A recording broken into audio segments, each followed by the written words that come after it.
ছোট পর্দার জনপ্রিয় অভিনেত্রী তাসনিয়া ফারিন নিজের অভিনয়ের দক্ষতা দিয়ে ভক্ত অনুরাগীদের মনে জায়গা করে নিয়েছে।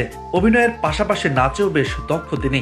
এবার কালচারাল জার্নালিস্ট অব ফোরাম বাংলাদেশের বিশেষ সম্মাননা পুরস্কার অনুষ্ঠানে নেচে মঞ্চ মাতালেন তাসনিয়া ফারিন।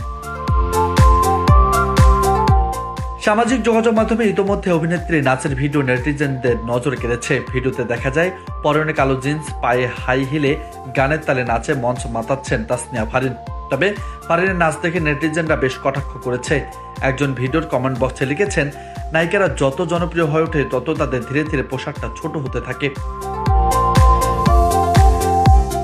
প্রসঙ্গত, রাজধানীর একটি হোটেলে আয়োজিত সিজেএফবি অনুষ্ঠানের প্রধান অতিথি হিসেবে উপস্থিত ছিলেন সংস্কৃতি মন্ত্রণালয়ের উপদেষ্টা মোস্তফা সারোয়ার ফারুকী।